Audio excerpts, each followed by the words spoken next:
Hola, ¿qué tal? Mi nombre es Gabriel Ramírez, formo parte del aula 2.03 del curso de Introducción a la Mecánica y soy estudiante de la carrera de Ingeniería Electrónica.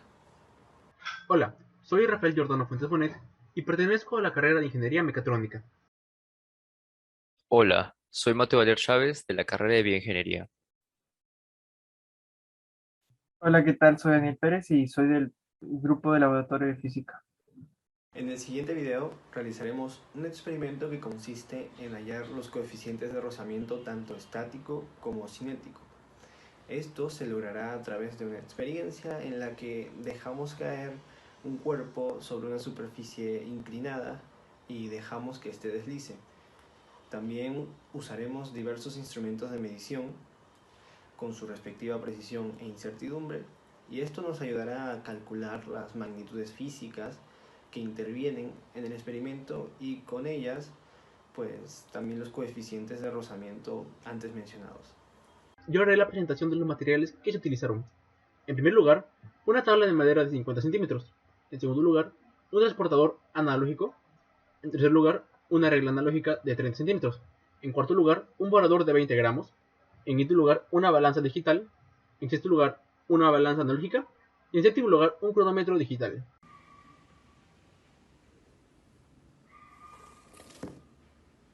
Bueno, ahora voy a hablar acerca de las medidas que obtuvimos en el experimento.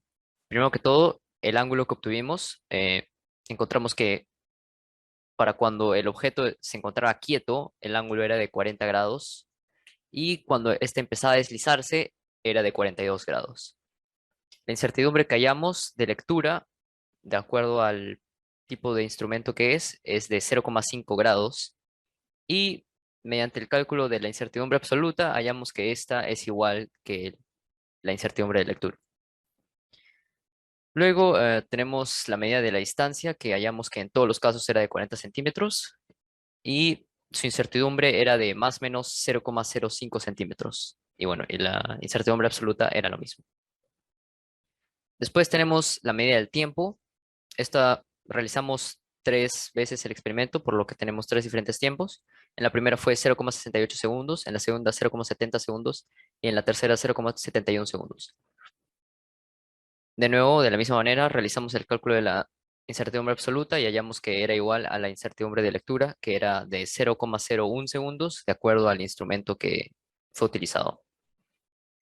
Finalmente tenemos la medida del peso, que fue de 0,020 kilogramos y su incertidumbre era de más o menos 0,001 kilogramos, igual que su incertidumbre absoluta. Bueno, ahora voy a proceder a discutir acerca de del procedimiento que realizamos para responder las preguntas del cuestionario. La primera pregunta nos dice, ¿cómo se puede obtener el coeficiente de rozamiento estático? ¿Y cuántas repeticiones fueron necesarias para obtener su valor? También nos piden que expresemos el valor del coeficiente de rozamiento estático con su respectiva incertidumbre de medición. Bueno, para obtener el coeficiente de rozamiento estático utilizamos la ecuación general que podemos observar acá, que define que la tangente del ángulo es igual a al coeficiente de rozamiento estático. Y después procedemos a dividir los lados de los catetos para así poder hallar la tangente del ángulo. También solo necesitamos de una repetición para poder hallar el valor del coeficiente de rozamiento estático, ya que la medida de la superficie no varió. Bueno, ahora podemos ver que primero que todo hallamos el valor del cateto X, que sería la medida de, bueno, en este caso la hipotenusa por el seno del ángulo de 40. Realizamos los cálculos, todo para hallar su incertidumbre. Y finalmente hallamos que el cateto X tenía una medida de 25,7 centímetros más menos 15,3 centímetros. La incertidumbre es alta debido a que las ecuaciones trigonométricas tienden a tener una incertidumbre alta, por lo que esto se va acumulando y termina en una incertidumbre total más alta de lo que debería ser.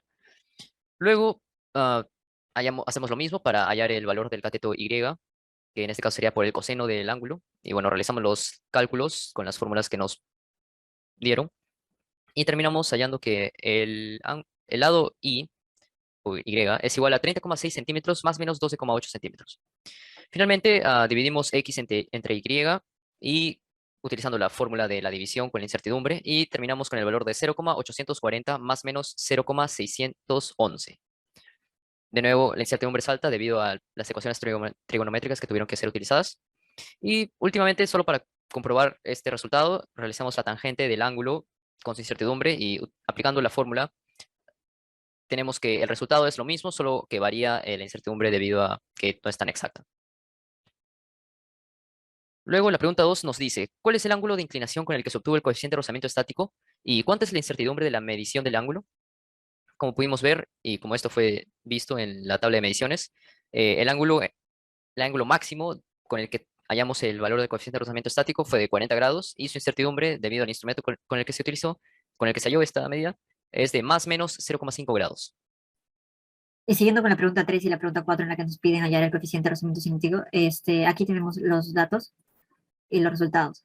La distancia es 40 y su inserción es 0,05 y los tiempos son todos los siguientes. La gravedad la pusimos en 981 centímetros para poder hacer más rápido la operación en una sola unidad. Entonces, después de reemplazar esos tiempos con la distancia y con la gravedad en esta fórmula para hallar el coeficiente de rozamiento cinético, tenemos estos tres datos. Hemos tomado 3 como referencia por lo mismo que se ha explicado anteriormente y por lo que se ha solicitado. La incertidumbre es razonable, sí, porque es inferior al coeficiente. Y también el coeficiente obviamente es menor al coeficiente de rozamiento estático. Y alguno de los errores posibles es el tiempo, que tal vez no está del todo preciso. El ángulo también, porque hemos tomado un ángulo que ya está expuesto anteriormente, que es de 40. Y el otro inconveniente puede ser los datos perdidos por los decimales, porque hay cifras que se consideran y otras que no. En la segunda parte del video vamos a explicar en qué consta la segunda parte del experimento. Pues nos enfocaremos primeramente en un cambio de instrumento. Vamos a hacer el cambio de la balanza digital que usamos en la primera parte por una balanza analógica. Es el único cambio que hemos podido realizar. Comenzamos con la pregunta 1, que nos dice, ¿qué cambio notaste? ¿Fue más fácil o más difícil? Bueno, primeramente no coloco el cálculo del coeficiente de fricción estática, ya que este coeficiente no sufrió ningún tipo de variación, ya que no depende de la masa. En ese caso, pues no dependía de la masa y pues salió exactamente el mismo resultado que en el cuestionario número 1.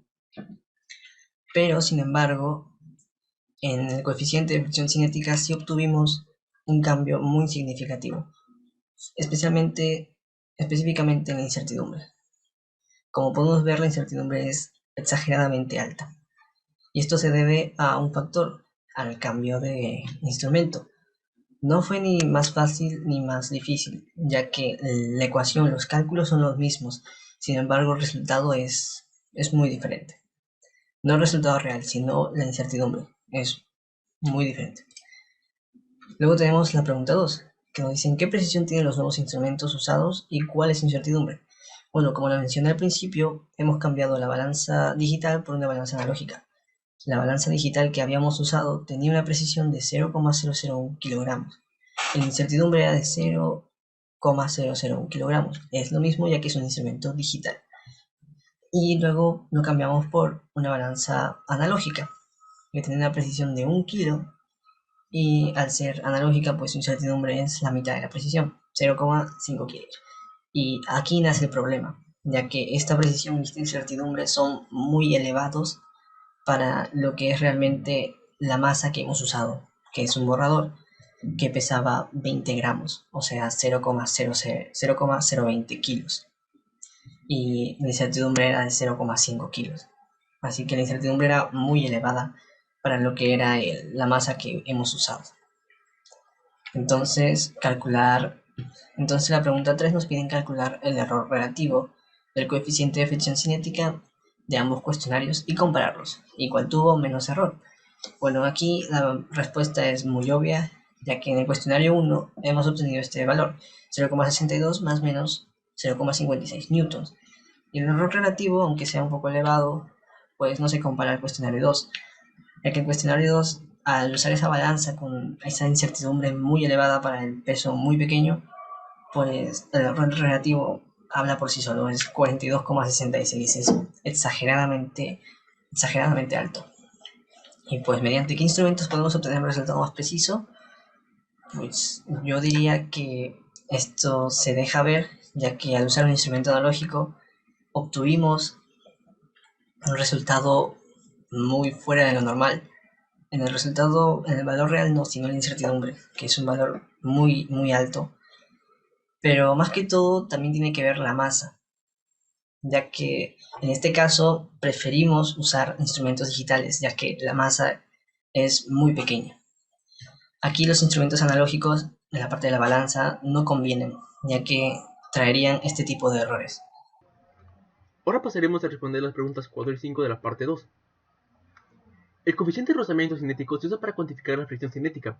Este es igual a la fuerza de fricción cinética dividida entre la fuerza normal. Y según esa fórmula, se necesita la masa y la aceleración para sacar el coeficiente de rozamiento, además de que es importante la incertidumbre al momento de sacar la aceleración. El coeficiente de rozamiento cinético también depende de muchos factores, como la temperatura, el acabado de las superficies, la velocidad relativa de las superficies, etc. Pregunta 5. Estos son algunos ejemplos de la pregunta 5. Ejemplo 1. Cuando hay una caja encima de otra y se aplica una fuerza que empuja a la caja inferior, se realiza una fuerza de fricción positiva sobre la caja superior. Ejemplo 2. Cuando hay un objeto que se desplaza por una superficie completamente lisa, en este caso ideal, no hay una fricción, por lo tanto, la fricción no realiza trabajo. Ejemplo 3. Cuando caminamos, nosotros empujamos el suelo hacia atrás, de manera que la fuerza de fricción va en sentido opuesto y favorece el movimiento.